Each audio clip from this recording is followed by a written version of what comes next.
बघा, सातारा स्पेशल आमरस थाळी आपली करून आता तयार झालेली आहे। नमस्कार, प्रमिलाच रेसिपी मध्ये तुमचं खूप खूप खूप स्वागत। तर आज आपल्याला सातारा स्पेशल अशी आमरस थाळी करायची। त्याच्यामध्ये आपल्याला आमरस, गवारीची भाजी, सांडग्याची भाजी, बटाट्याची भाजी, सोळीच्या वड्या, भजी, कुरवडी, पापड, चपाती असं सगळं काही आपण संपूर्ण ताट तयार करणार आहोत। तर मी हे तांदूळ घेतलेले। तर हा भात तुम्ही आमरसासोबत पण खाऊ शकता। शेवायाचा भात पण आमरसासोबत छान लागतो खायला। तर ज्यांना आवडत नाही त्यांनी पातळ भाजी पण आपण करतोय सांडग्याची, तशा सांडग्याच्या भाजीसोबत हा भात खाल्ला तरी पण चालेल। आता मी हे तांदूळ निवडून घेतलेत, हे या वाटीमध्ये घेऊया आणि स्वच्छ धुवूया 2 पाण्याने आणि शिजायला घालूया। भात शिजवण्यासाठी मी हे पाणी या मातीच्या भांड्यामध्ये ठेवलेलं आहे, ते चांगलं उकळलेलं आहे। आता आपण हे तांदूळ धुवून घेतलेले या पाण्यामध्ये घालून घेऊ।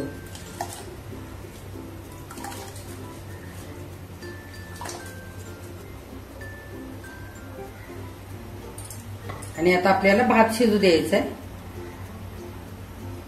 गॅस थोडा बारीक करूया आणि मंद गॅसवरती भात आपल्याला शिजवून घ्यायचा आहे। आता आधी आपण आमरस करूया। आमरस करण्यासाठी मी आंबे असे अर्धा तास पाण्यामध्ये ठेवून घेतलेत। हे बघा, हे स्वच्छ झालेत, चांगले स्वच्छ धुतलेत। पण हे व्यवस्थित आपल्याला आधी हे टोकाचं असं काढून घ्यायचं आणि असे आंबे असे हाताने थोडे थोडे असे व्यवस्थित दाबून घ्यायचे, रस असा काढून घ्यायचा। तुम्हाला जर कापून जर घ्यायचं असेल आणि तसं जर रस काढायचा असेल तर तसं पण तुम्ही काढू शकता। हे बघा, असं आपण काढून घेऊया। असं व्यवस्थित सगळं असं दाबून घ्यायचं। सगळ्या आंब्याचं असंच काढून घेऊया आपण। आता सगळ्या आंब्याचा गर असा काढून झालाय। सगळ्या आंब्याच्या कोयींचा पण आपण गर व्यवस्थित दाबून असा हाताने काढून घेतलाय आणि ह्या सालीला थोडासा गर उरलेला आहे। आपण अगदी थोडंसं पाणी घालू आणि सालींना पण व्यवस्थित धुवून घेऊया। हे बघा, हे व्यवस्थित असं धुवून घ्यायचं। अगदी थोडंसं घालूया पाणी।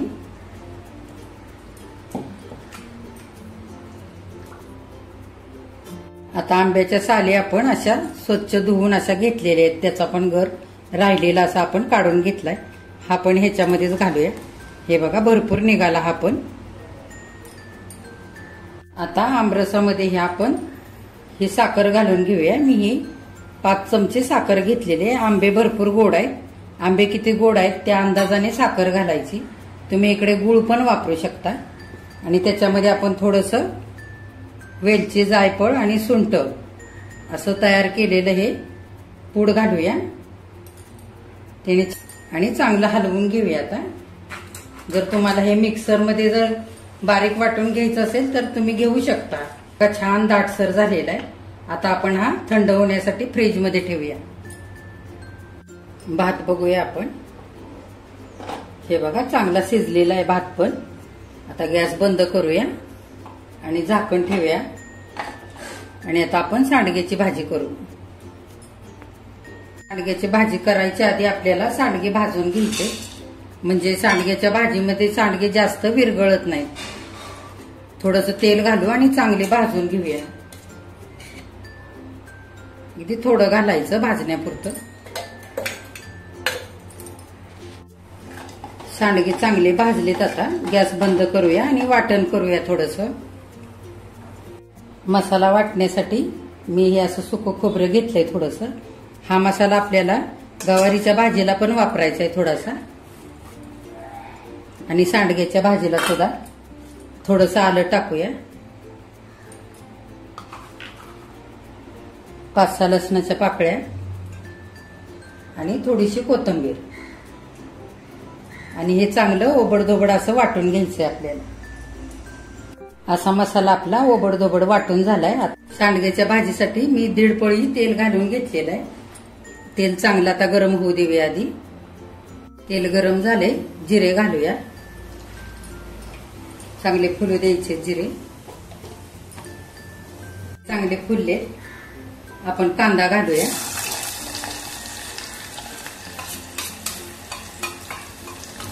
हे छोटे 2 कांदे असे चिरून घेतले. कांद्याने छान होते सांडग्याची भाजी. चांगला परतून घ्यायचा आहे कांदा. कांद्यासोबत ह्या लसूण पाकळ्या मी 4 अशा चिरून घेतल्यात, त्या पण घालूया. चिरून घ्यायच्या किंवा मग चांगल्या ठेचून घ्यायच्या. छान लागतो लसूण पण असा फोडणीला. कांदा चांगला भाजलेला आहे. आता हे 1 चमचा गरम मसाला आणि धने पावडर आणि अर्धा चमचा काश्मीरी लाल तिखट हे घेतलंय, ते टाकूया. चांगलं एकजीव करू. त्याच्यामध्येच हे कांदा लसूण मिसळलेलं, कांदा लसूण खोबरं मिसळलेलं हे लाल तिखट हे पण टाकू. किती अंदाजे टाकायचंय तसं टाकायचंय. मी छोटे चमचे 2 टाकले. चांगलं हलवून घ्यायचं. हे खोबरं लसूण आलं आणि कोथिंबीर वाटलेलं वाटण हे पण घालू. थोडीशी कोथिंबीर घालूया. आता हे भाजून घेतलेली सांडगे घालू आणि मसाला आणि सांडगे एकजीव करूया. आता आपल्याला किती पातळ भाजी करायची त्या अंदाजाने गरम पाणी घालूया. गरमच घालायचं.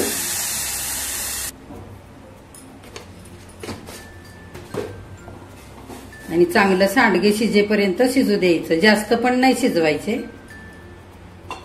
नाहीतर मग पूर्ण गाळ होतो. सांडग्याची भाजी चांगली उकळली.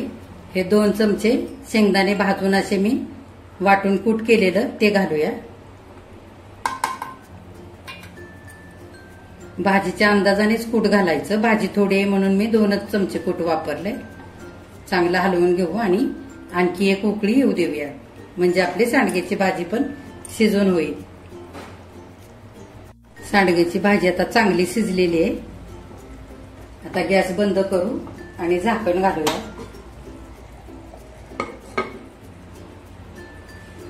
बटाट्याची भाजी करण्यासाठी मी ह्या भांड्यामध्ये तेल घालून घेते. 1.5 पळी आपण तेल घालायचं.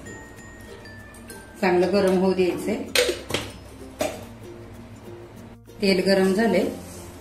अर्धा चमचा मोहरी घालायची आणि अर्धा चमचा जिरे मोहरी फुलू द्यायची चांगली. मोहरी फुलली. आता कढीपत्ता टाकूया. हे 2 मिरच्या कमी तिखट कापून घेतल्यात त्या टाकूया. हे 2 कांदे असे चिरून घेतलेत ते पण घालूया. चांगला कांदा लालसर असा आता परतवून घ्यायचा आहे आधी.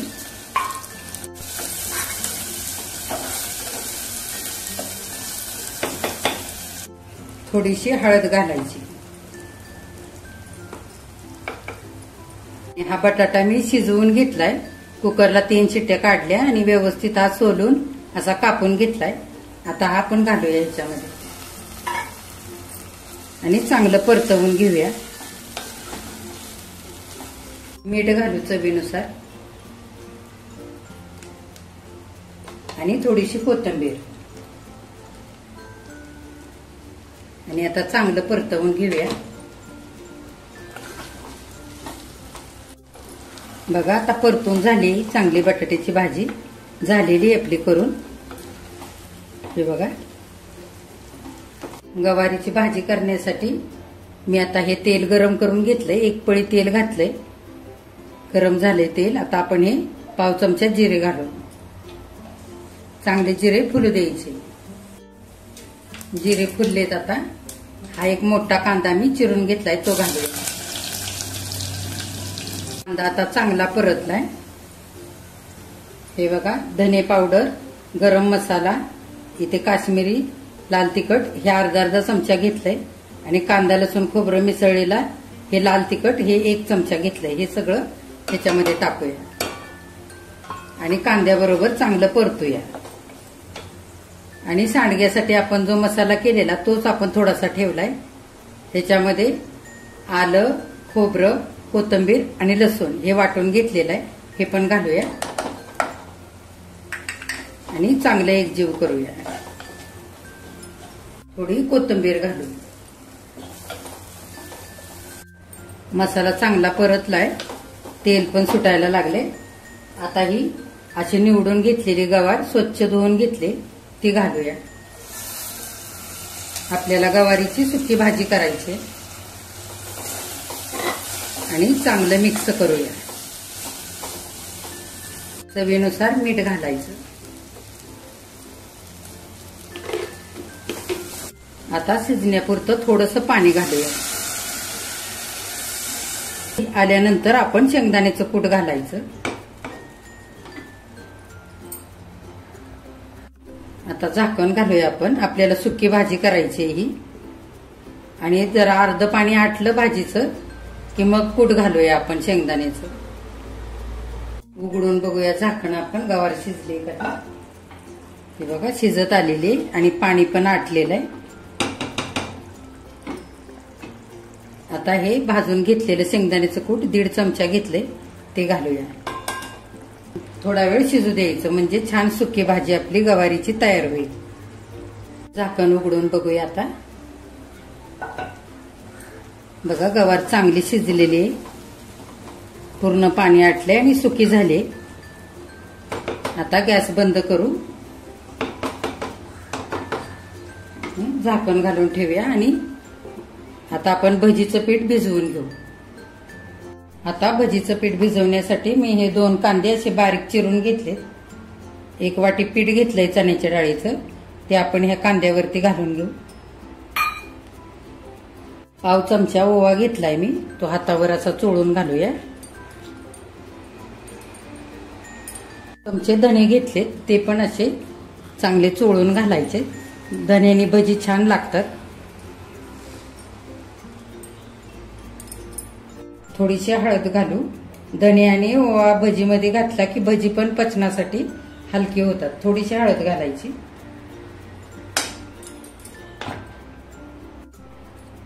हा चिरलेला कढीपत्ता टाकूयात। थोडीशी चिरलेली कोथिंबीर, ती कोथिंबीर आवडीप्रमाणे घातली तर लसूण मिरचीचं वाटण घालू चवीनुसार, किती तिखट हवंय तसं। तुम्हाला लाल तिखट घालायचं असेल तर घालू शकता आणि चवीनुसार आता मीठ घालूया।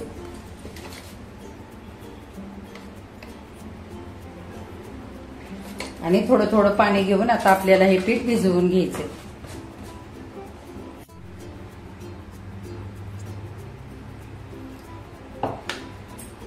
खूप पातळ पण नाही भिजवायचं, दाटसरच असं भिजवून घ्यायचं। आणखी थोडंसं पाणी घालू।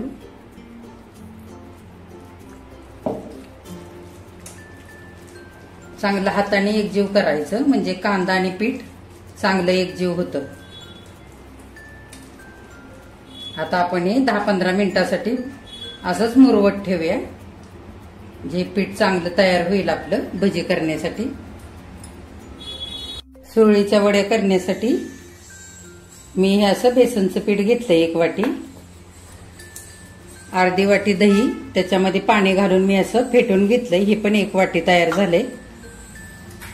इकडे मी लसूण आणि मिरची असं बारीक वाटून घेतलंय चवीनुसार, थोडी हळद आणि चवीनुसार मीठ। आता आपण सुरळीची वडी करायला घेऊया। वाटण सगळं चांगलं परतलंय, आपण हे दही फेटून घेतलेलं घालूया। चांगलं हलवून घ्यायचंय। तीच वाटी धुवून मी अर्धी वाटी पाणी पण घालून घेते आणि हळद आणि मीठ चवीनुसार टाकून घेऊया। मीठ चवीनुसार आणि हळद थोडीशी। आता चांगलं मिश्रण हे सगळं गरम झालेलं आहे। आता आपण हे चण्याच्या डाळीचं पीठ घालूया थोडं थोडं आणि चांगलं एकजीव करूया। हे बघा चांगलं आता हे बेसनचं पीठ एकजीव झालेलं आहे। जर घट्ट झालं तर थोडासा पाण्याचा हापका मारायचा वरून। आता आपण झाकण घालून चांगली वाफ काढून घेऊया। आता उघडून बघूया, चांगली वाफ आलेली हे बघा।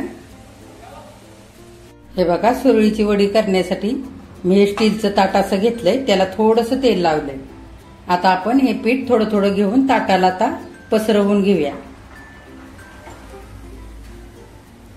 चांगलं पसरवून घ्यायचंय ताटावरती। हे बघा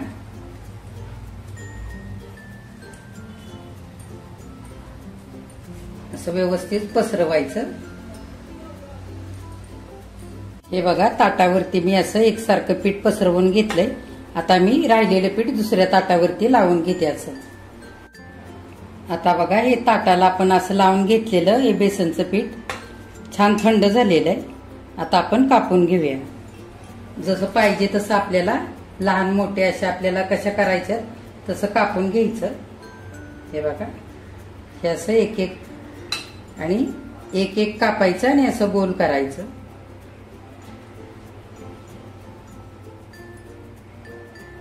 हे बघा, हे असं ताटात ठेवूया. आणखी एक कापू आणि हे असं गोल करून घेऊया. पद्धतीने अशा सगळ्या वड्या आपण अशाच कापून घेऊया आणि गोल करून घेऊया. अशा छोट्या छोट्या करायच्या असतील तर हे अर्ध गुंडाळून घ्यायचं आणि मध्ये कापायचं आणि अशी छोटीशी करायची. हे बघा,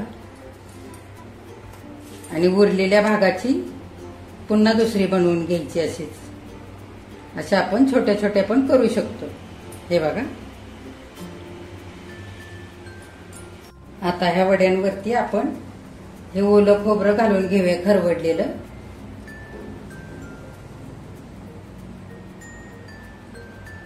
आणि थोडीशी कोथिंबीर घालूया. आणि आपल्याला आता मोहरीची आणि कढीपत्त्याची फोडणी पण करायची.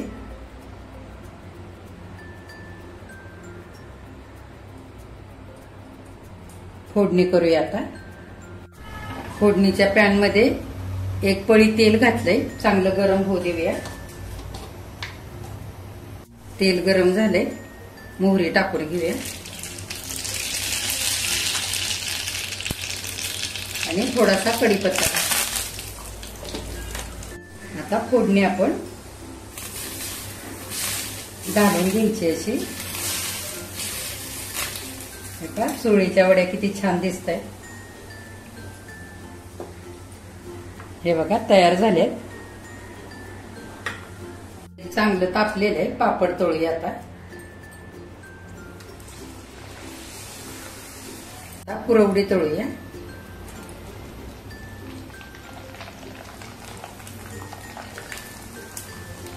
पापड तळून झाले. तेल पण आता गरमच आहे. त्यातच आपल्याला भजी तळायचे. भजीचं पीठ चांगलं मुरलेलं आहे. आपण एक चमचाभर तेल, साधारण 1 ते 1.5 चमचा ह्या पिठामध्ये तेल घालून घेऊया. म्हणजे भजी छान अशी जाळीदार तयार होतील. चांगलं एकजीव करू आणि आता भजी करूया. आता हाताने अशी बारीक बारीक भजी करून घ्यायची. हे बघा,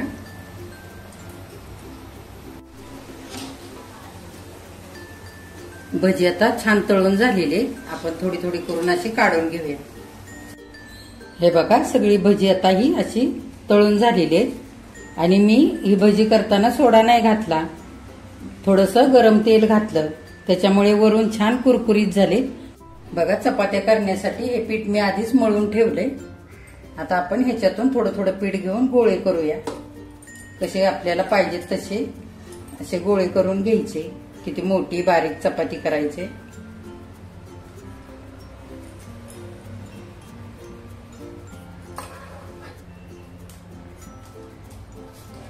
असं पिठामध्ये चांगलं घोळवून घ्यायचं आणि चपाती लाटायची. मध्ये असं दाबून घेऊन असं एकावर एक असं छान असं फोल्ड करून घ्यायचं. हे बघा, आणि पुन्हा पीठ लावून चपाती लाटायची.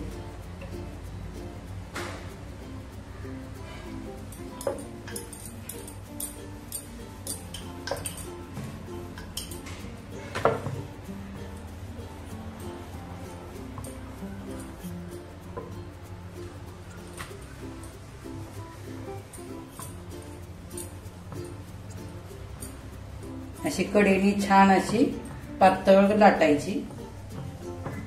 तवा गरम झालाय, चपाती टाकून घ्यायची. उलटवून घेऊया.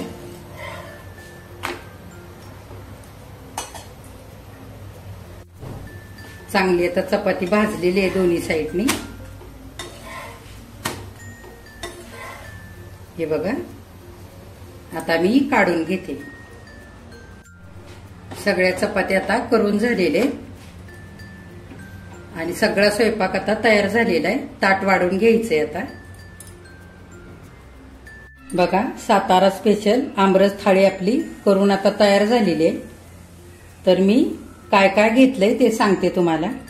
इथे मी आमरस घेतलाय, इथे सांडग्याची भाजी घेतली, इथे गवार घेतले, इथे बटाट्याची भाजी घेतली, इथे कुरवडी पापड घेतलाय, इकडे सुरळीच्या वड्या घेतल्यात, इथे भात घेतलाय, इकडे भजी घेतलीत आणि इथे चपाती घेतली.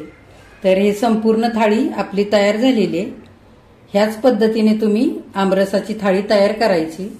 माझ्या चॅनेलला लाईक, शेअर आणि सबस्क्राईब करायचं आहे.